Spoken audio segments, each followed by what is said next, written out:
In today's video, I'm going to teach you how to create banners in Joomla 4. If you're managing a Joomla website, learning how to create effective banners can really elevate your site's visual appeal and functionality. So, let's dive right in and get started.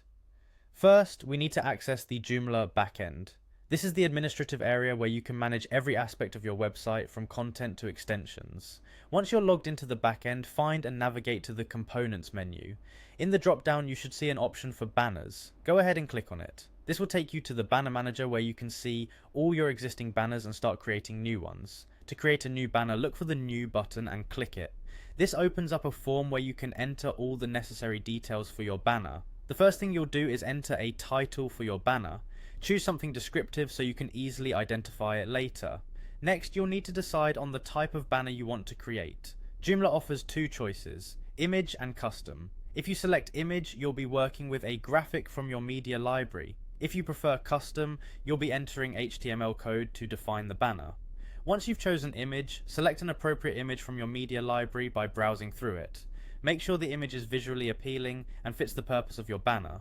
After selecting, it's important to set the dimensions. Enter the width and height that best suit your site layout. Another key step is to add alt text to your image. This text helps with SEO, making your site more discoverable by search engines. Additionally, it provides context for visually impaired visitors who rely on screen readers. Now let's talk about the banner's URL. This is where users will be directed when they click on the banner. Make sure the URL is correct and leads to the intended location. It could be another page on your site or an external URL.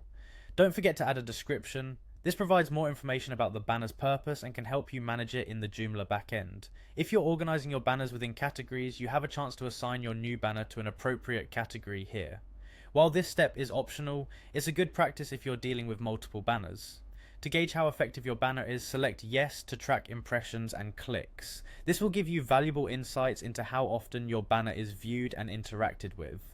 Finally, once you've filled in all the details and are satisfied with your setup, click the Save button. This saves the banner and makes it live on your site. And there you have it, your banner is now created and ready to display. I hope you found this step-by-step guide helpful. Thanks for watching and don't hesitate to implement these tips for an enhanced web experience.